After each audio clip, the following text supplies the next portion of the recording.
नमस्कार, मैं डॉक्टर हरीश पाल हूँ, एक consultant urologist at Swargadeo Sukaphaa multi speciality hospital, Sivasagar district, Assam.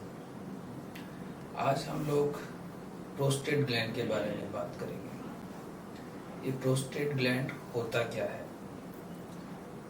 ये प्रोस्टेट ग्लैंड जनरली मेल्स में ही होता है, फीमेल्स में नहीं होता है।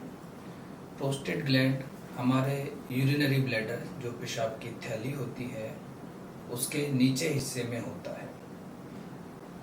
प्रोस्टेट ग्लैंड जनरली इसका जो काम है, जो हमारा सीमन है, जो स्पर्म है, उसमें कुछ लिक्विड प्रोड्यूस करता है, जिससे हमारा जो स्पर्म है वो थोड़ा न्यूट्रिशन उनको मिले। प्रोस्टेट ग्लैंड जनरली 40 से 50 साल की एज के बाद में बड़ा होना स्टार्ट हो जाता है।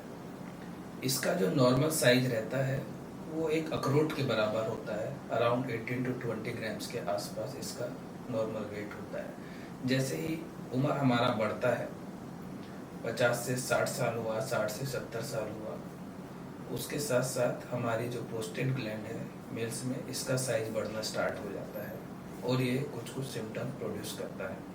कि क्या क्या सिम्टम्स, क्या क्या ये परेशानियां दिखाता है, क्या क्या दिक्कतें इसके साथ में होती हैं, उसके बारे में हम लोग समझेंगे।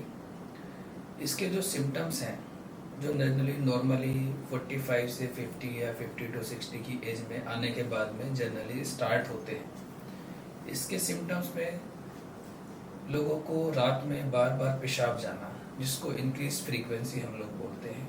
रात में काफ़ी बार उनको पेशाब के लिए उठना, पेशाब का खुल के ना होना, पेशाब के लिए थोड़ा जोर लगा करके करना, पेशाब एक बार पूरी धार में नहीं होना, जिसको कभी कभी इंटरमिटेंसी, हेजिटेंसी हम जिसको बोलते हैं, कि पेशाब के लिए पेशेंट जाता है करने के लिए और उसको करने में टाइम लगता है, या फिर पेशाब को स्टार्ट होने में टाइम लगता है।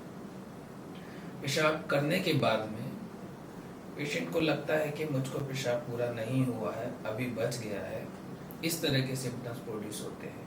पेशाब में स्टार्टिंग में कभी कभी जलन भी होती है, या फिर कभी कभी ऐसा होता है कि पेशेंट को जब भी पेशाब करने के लिए जाता है तो रोक नहीं पाते हैं, मतलब उनको करके आते हैं, तेजी से फिर लगता है, पेशाब के लिए भागना पड़ता है, उनको रोक नहीं पाते हैं। या फिर कभी कभी जाते जाते कपड़ों में भी पेशाब छू जाता है। कुछ सिम्टम्स ऐसे होते हैं कि जब पेशाब पेशेंट कर लेता है, उसके बाद में कपड़ों में 2-4 बूंद करने के बाद में पेशाब गिर जाता है। इस तरह के परेशानियां ये हमारी बॉडी में प्रोड्यूस करती है। जो प्रोस्टेट के जो सिम्टम्स हैं, ये कभी कभी बहुत एग्रीवेट हो जाते हैं। बहुत एग्रीवेट होने के बाद में इसकी कॉम्प्लिकेशंस वाले सिम्टम्स हमारे बॉडी में प्रोड्यूस होने लग जाते हैं। जब इसके सिम्टम्स, कॉम्प्लिकेशंस मतलब कि पेशाब का रुक जाना, कभी कभी पेशेंट को अचानक से पेशाब रुक जाता है और उनको इमरजेंसी में आना पड़ता है, वहाँ पर इनको फोलिस कैथेटर लगा करके पेशाब को ड्रेन कराना पड़ता है। या फिर धीरे धीरे धीरे जब इसके सिम्टम्स काफ़ी लंबे समय तक चलते रहते हैं, पेशेंट लोग जब इनको इग्नोर करते रहते हैं, तो इसके जो सिम्टम्स हैं वो हमारी किडनी के ऊपर इफेक्ट करने लग जाते हैं। जब हमारा पेशाब काफ़ी दिन तक रुका रहता है, या पेशाब में बार बार जलन होना, इन्फेक्शन होना, पेशाब का किडनियों में चढ़ जाना, तो जब किडनियों में चढ़ जाता है पेशाब, बहुत ज़्यादा इकट्ठा हो जाता है, तो किडनी के जो सिम्टम्स होते हैं, जो फेल होने के सिम्टम्स स्टार्ट होने लग जाते हैं। हाथों में सूजन, पैरों पे सूजन, फेस पे सूजन आ जाना, स्वेलिंग आ जाता है फेस पे, भूख ना लगना, उल्टी होना, जीका मिचलाना, इस तरह के सिम्टम्स ये प्रोड्यूस करता है। सिम्टम्स प्रोड्यूस करने के बाद में ये हमारी लाइफ स्टाइल को कैसे इफेक्ट करता है, इसके बारे में थोड़ा जानेंगे। कोई भी पेशेंट जब उसको रात में काफ़ी बार पेशाब के लिए उठना पड़ता है, तो उसका रात का जो नींद है, रात में आराम से सो नहीं पाते हैं, नींद खराब होने लग जाता है, तो वो काम करने में, डे टाइम में उनको काफ़ी दिक्कतें होती हैं, दिन में काम में नींद आना।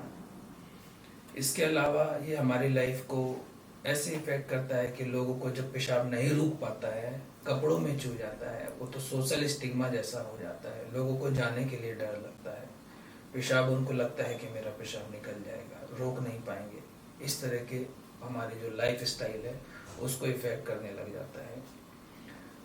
जब ये इफ़ेक्ट काफ़ी ज़्यादा रहता है, काफ़ी लंबे समय तक चलते रहते हैं, तो हमारी फाइनली किडनी पे जो दिक्कतें आ जाती हैं, जिसमें बाद में किडनियाँ ख़राब हो जाती हैं, इस तरह की दिक्कतें रहती हैं। तो ये सारी चीज़ें हमारी लाइफ स्टाइल को बहुत इफ़ेक्ट करती हैं। पेशेंट्स काफ़ी सफ़र करते हैं इन चीज़। इसको पता करने के लिए हम लोग क्या क्या जांचें करते हैं। जनरली होना क्या चाहिए कि पेशेंट्स को ये चीज़ें इग्नोर नहीं करनी चाहिए और जाकर के तुरंत कोई भी अच्छे यूरोलॉजिस्ट को आकर के दिखाना ज़रूरी होता है। जब पेशेंट स्टार्टिंग में आता है तो हम लोग कुछ पेशाब के टेस्ट करते हैं, जिनको यूरिन रूटीन बोलते हैं, ये देखने के लिए कि पेशाब में कोई इन्फेक्शन तो नहीं है। या फिर उसके अलावा एक हम लोग फ्लो की जांच करते हैं, जिसमें देखा जाता है कि पेशेंट का फ्लो कैसा है, उसको जो पेशाब कर रहा है किस स्पीड में पेशाब होता है। पेशाब करने के लिए उसका जो फ्लो है एक मेंटेन होना जरूरी है, वो टेस्ट किया जाता है, जिसको यूरोफ्लोमेट्री बोला जाता है। इसके अलावा कुछ एक हम अल्ट्रासाउंड करके देखते हैं, जिसमें हम किडनी की जो नलियां हैं, यूरेटर्स को, जो हमारी पेशाब की थैली है जिसको यूरिनरी ब्लैडर बोलते हैं, उसको देखा जाता है, और प्रोस्टेट को देखा जाता है कि प्रोस्टेट का साइज कैसा है, कितना बढ़ रहा है, और ये जो प्रोस्टेट है हमारी किडनीज पे या यूरिनरी ब्लैडर पे कितना इफेक्ट कर रही है। इसके लिए हम लोग एक अल्ट्रासाउंड करा के देखते हैं।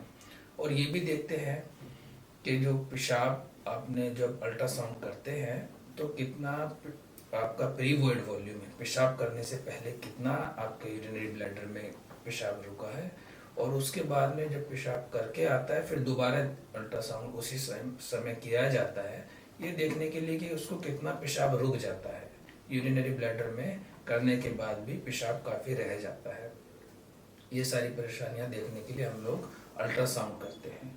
इसके अलावा एक हम लोग टेस्ट करते हैं जिसको पीएसए बोलते हैं, सीरम पीएसए, जिसमें ये देखा जाता है कि प्रोस्टेट जो है उसमें ये बेनाइन ग्रोथी है या फिर ये कोई मैलिग्नेंसी वाला तो संभावना नहीं है, मतलब कैंसर वाली दिक्कत तो प्रोस्टेट में नहीं है। क्योंकि प्रोस्टेट की जो दिक्कत है वो बढ़ने से हो सकता है कि उसमें कैंसर जैसी संभावना भी हो।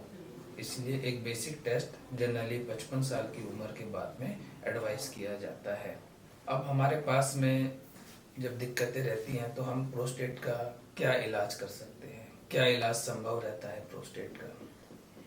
इसमें कुछ ऐसे इलाज हैं जिसमें हम लोग लाइफ स्टाइल मॉडिफिकेशन पेशेंट्स को बताते हैं, या फिर कुछ मेडिकल मैनेजमेंट होता है, या फिर सर्जिकल मैनेजमेंट होता है। लाइफ स्टाइल मॉडिफिकेशंस मतलब कि आपको ऐसा क्या करना चाहिए, क्या खाना चाहिए जिससे कि आपकी जो प्रोस्टेट की दिक्कत है वो ना बढ़े, या उससे रिलेटेड जो आपकी परेशानियां हैं वो ना बढ़े। लाइफ स्टाइल में सबसे पहले आता है आपका जो लिक्विड है, जो तरल पदार्थ हैं, जो पानी है आपका, या चाय या कॉफ़ी है, आपको कितना टोटल लेना चाहिए। नॉर्मली एक इंसान जो 70 किलो के जो होते हैं, 70 केजी के या 60 केजी के, उनमें अप्रोक्सीमेटली 2 to 2.5 लीटर मतलब 2.5 लीटर के आसपास पानी पीना एनफ होता है, जिससे कि आपको जो यूरिन है अप्रोक्सीमेटली 1.5 लीटर मतलब 1.5 लीटर के आसपास आपको यूरिन बने, उतना काफ़ी है। सेकंड थिंग ये होती है कि आपको जो पानी पीना है वो किस समय पीना है, उसका जो टाइमिंग है वो थोड़ा चेंज करने का ज़रूरत रहता है। आप जो पानी पीते हैं जनरली मॉर्निंग में से लेकर दोपहर तक थोड़ा पानी का क्वांटिटी बढ़ा सकते हैं। इवनिंग में 5 बजे के बाद में पानी का जो क्वांटिटी जो आप लेते हैं उसको थोड़ा कम रखना चाहिए। नॉर्मल सी बात है, आप अगर ज़्यादा पानी पियेंगे तो ज़्यादा पेशाब आएगा, जितना ज़रूरी है उतना पीना ज़रूरी है, बस 2 से 2.5 लीटर के आसपास काफ़ी है। डे टाइम में पानी को पिए, इवनिंग टाइम में पानी को थोड़ा कम कर दें तो अच्छा है।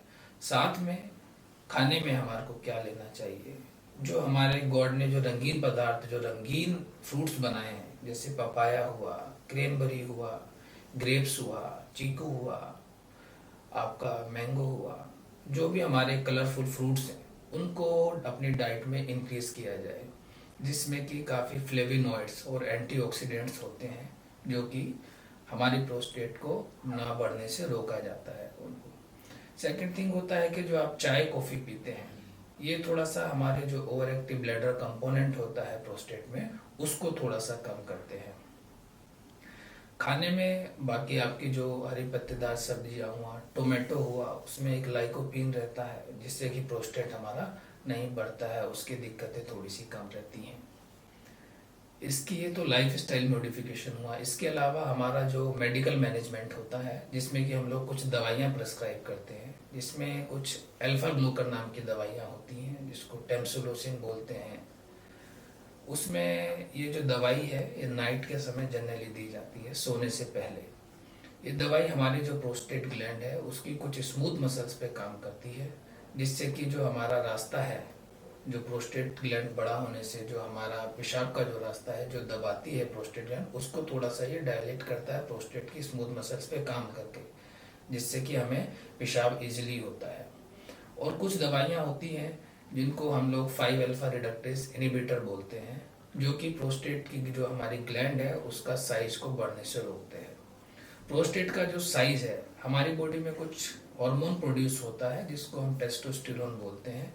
ये टेस्टोस्टेरोन 5 अल्फा रिडक्टेस एक एंजाइम होता है, उसके कारण डाईहाइड्रो टेस्टोस्टेरोन में कन्वर्ट होने के बाद में प्रोस्टेट ग्लैंड पे काम करता है। तो हमारी प्रोस्टेट ग्लैंड का जो साइज है वो इंक्रीज होता चला जाता है धीरे धीरे टाइम के साथ साथ, जैसे ही इंक्रीज होता रहता है और सिम्टम्स प्रोड्यूस करता है। तो जो हम दवाई देते हैं 5 अल्फा रिडक्टेस इनिबिटर, जिसको ड्यूटेस्टेराइड बोलते हैं, इसको दिया जाता है, जिसके कारण हमारी जो प्रोस्टेट ग्लैंड का साइज है वो उतना ना बढ़े, धीरे धीरे इफेक्ट ना हो। कुछ समय के बाद में ऐसा होता है कि सर्जिकल मैनेजमेंट की जरूरत पड़ती है। सर्जिकल मैनेजमेंट जो हम करते हैं प्रोस्टेट का, वो कब कराना चाहिए, उसके कुछ इंडिकेशंस रहते हैं। जब पेशेंट्स को इतना प्रोड्यूस होने लग जाए सिम्टम्स कि उसको बार बार पेशाब में इन्फेक्शन हो रहा है, या फिर हमारी जो प्रोस्टेट के कारण पेशाब बहुत ज़्यादा रुक रहा है और वो किडनियों में चढ़ने लगा है, पेशाब में खून आने लगा है, या पेशाब की जो हमारी थैली है यूरिनरी ब्लैडर जिसको बोलते हैं, उसमें कोई स्टोन्स बनने लग गए हैं, इस तरह की अगर परेशानियां होती हैं, पेशेंट का पेशाब रुक जाता है, कैथेटर पे रहना पड़ जाता है, तो ये परेशानियों के साथ में हमको प्रोस्टेट के ऑपरेशन की ज़रूरत पड़ती है। जो हम प्रोस्टेट का ऑपरेशन करते हैं, अगर प्रोस्टेट ग्लैंड का साइज बहुत बड़ा हो गया है आजकल की डेट में, वो जनरली सारे चीज़ें दूरबीन के द्वारा, जिसको लेप्रोस्कोपी हम बोलते हैं, उसके कारण भी सारी चीज़ें इलाज किया जा सकता है। आजकल चीरा लगा करके जो ऑपरेशन होता है वो बहुत कम, बहुत रेयर केसेस में ज़रूरत पड़ता है। जो जनरली कॉमन प्रोसीजर होता है जिसको हम TURP बोलते हैं, वो हमारा जो पेशाब का रास्ता है जिसको यूरिथ्रा बोलते हैं, उसके थ्रू एक दूरबीन ले जा करके प्रोस्टेट को छोटे छोटे से टुकड़ों में करके निकाल दिया जाता है। यही गोल्ड स्टैंडर्ड प्रोसीजर में माना जाता है। इसके अलावा लेज़र के थ्रू यूरिथ्रा में एक दूरबीन डाल के थोड़ा लेज़र, जिसको होल्मियम लेज़र बोलते हैं, होलेप बोला जाता है, थूलमियम लेज़र बोलते हैं, थूलेप बोला जाता है, उसके द्वारा भी प्रोस्टेट ग्लैंड को निकाला जाता है। अब हम पेशेंट को, ये तो ऑपरेशन से रिलेटेड बात की, अब पेशेंट्स को हम लोग क्या एडवाइस करते हैं कि उनको अगर प्रोस्टेट के सिम्टम्स हैं तो उनको क्या करना चाहिए। सबसे पहली बात होती है, अगर पेशेंट्स को रात में कई बार उठना पड़ रहा है, पेशाब के लिए जाना पड़ रहा है, तो उनको जनरली अपने यूरोलॉजिस्ट को एक कंसल्ट करना ज़रूरी है, क्योंकि बीमारी को अगर स्टार्टिंग में ही इलाज किया जाए तो अच्छा है, ना ज़्यादा वेट किया जाए। दूसरी बातें होती हैं कि जो हम लोगों को जो लाइफ स्टाइल में क्या चेंज करें कि हमें जो सिम्टम्स हैं वो उतने ज़्यादा प्रोड्यूस ना हो। लाइफ स्टाइल से रिलेटेड होता है फ्लूइड का मैनेजमेंट, जो कि काफ़ी इम्पोर्टेंट है। फ्लूइड का जो इनटेक है 2 लीटर के आसपास, 2-2.5 लीटर इतना काफ़ी है। उसको डे टाइम में लें, नाइट टाइम में लेने का ज़रूरत नहीं है। नाइट टाइम में फ्लूइड ज़्यादा लेंगे तो रात में ज़्यादा उठना पड़ेगा। कुछ लोग होते हैं कि जिनको काफ़ी प्रोस्टेट के साथ में ओल्ड एज में काफ़ी बीमारियां हो जाती हैं, जैसे प्रेशर हुआ, शुगर हुआ, और हार्ट की परेशानियां हुई, या फिर आपके जो दिल से रिलेटेड जो छाती, जो हमारे फेफड़े हैं, उनसे रिलेटेड COPD बोलते हैं। कुछ ये दवाइयाँ भी लोग लेते हैं, और जाने अनजाने में इन दवाइयों को लेते लेते बीच में पानी की जो क्वांटिटी होती है वो थोड़ी ज़्यादा हो जाती है। तो जो हमें जो दवाइयाँ लेनी है ये किस टाइम लेनी है, अपने डॉक्टर से कंसल्ट करके उसका टाइमिंग जो है वो चेंज किया जा सकता है। इवनिंग में जनरली कोशिश करना चाहिए 5-6 बजे के बाद में जितना कम से कम क्वांटिटी पानी का लिया जाए उतना कम से कम लें। सेकंड थिंग है कि हमारा जो खाने में क्या हमको खाना चाहिए।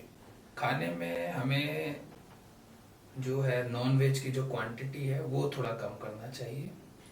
चाय कॉफ़ी जो मिर्ची वाले पदार्थ हैं जो कि बहुत स्पाइसी फूड्स हैं वो थोड़े कम करने चाहिए। हरी पत्तेदार सब्जियां हुआ, टोमेटो हुआ, रंगीन फ्रूट्स हुए हमारे, उनको थोड़ा बढ़ाना चाहिए जिससे कि हमारी जो प्रोस्टेट ग्लैंड है उसमें जो एंटीऑक्सीडेंट है फ्लेवोनॉइड्स का जो ज़रूरत है वो पूरा हो सके और प्रोस्टेट के जो सिम्टम्स हैं वो थोड़े कम रहें। Thank you.